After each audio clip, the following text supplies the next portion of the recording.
एक बार एक राजा ने अपने सभी सलाहकारों को बुलाया और उनसे बीते इतिहास की सारी समझदारी भरी बातों को लिखने के लिए आदेश दिया, ताकि ये बातें सुरक्षित रहें और आने वाली पीढ़ी तक सही ढंग से पहुंचाई जा सके।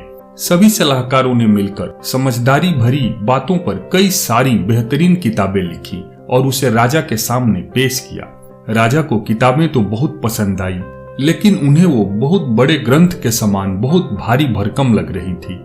उन्होंने सलाहकारों से कहा कि हमारी आने वाली पीढ़ियां इतनी मोटी मोटी किताबों को नहीं पढ़ पाएंगी, इसलिए इन्हें छोटा करके लाइए। सभी सलाहकार पुनः अपने कार्य में लग गए और उन्होंने कई किताबों को समेटा और उनका छोटा सा रूप बनाकर उसे एक किताब के रूप में राजा के सामने पेश किया। लेकिन राजा को वह भी बहुत बड़ा लगा।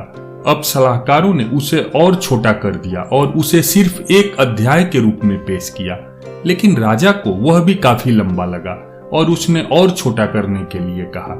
राजा का आदेश पाकर सलाहकारों ने उसे और छोटा किया और राजा के सामने केवल एक पन्ना लेकर आए, लेकिन हमेशा की तरह राजा के मुंह से फिर वही शब्द निकला कि यह भी बहुत बड़ा है, इसे और छोटा किया जाए। इस बार सलाहकारों ने राजा के सामने बस एक वाक्य रखा और राजा उस वाक्य से संतुष्ट हो गए, क्योंकि उस एक ही लाइन में कई सारी मोटी मोटी किताबों का निचोड़ था। राजा ने सलाहकारों से कहा कि अगर आने वाली पीढ़ी तक समझदारी का केवल एक वाक्य पहुंचाना हो तो वह इसी वाक्य को सबके सामने पेश करेंगे, और वह वाक्य था, भोजन मुफ्त में नहीं मिलता। भोजन मुफ्त में नहीं मिलता का मतलब है हम कुछ दिए बिना कुछ पा नहीं सकते। दूसरे शब्दों में हम कह सकते हैं कि जो हम लगाते हैं वही हम पाते हैं। अगर हमने बबूल का पेड़ लगाया है तो हमें आम की उम्मीद नहीं करनी चाहिए। हम जो भी लगाते हैं वही हमें वापस मिलता है। दुनिया में जितने भी सफल और महान लोग हुए हैं, उन्होंने उस मुकाम तक पहुंचने के लिए उसकी बहुत बड़ी कीमत चुकाई है।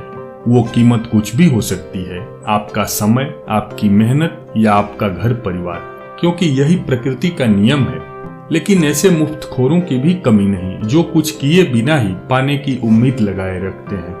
यदि आपने मेहनत की है तो फल तो जरूर मिलेगा, बस थोड़ा धैर्य रखिए, पर बिना कुछ किए पाने की उम्मीद तो मत रखिए, क्योंकि भोजन मुफ्त में नहीं मिलता। इस छोटी सी प्रेरक कहानी से आपको क्या सीख मिली, कमेंट में जरूर बताएं। साथ ही साथ इसी तरह की मोटिवेशनल वीडियो देखते रहने के लिए चैनल को सब्सक्राइब करके बेल आइकन को दबाना न भूलें।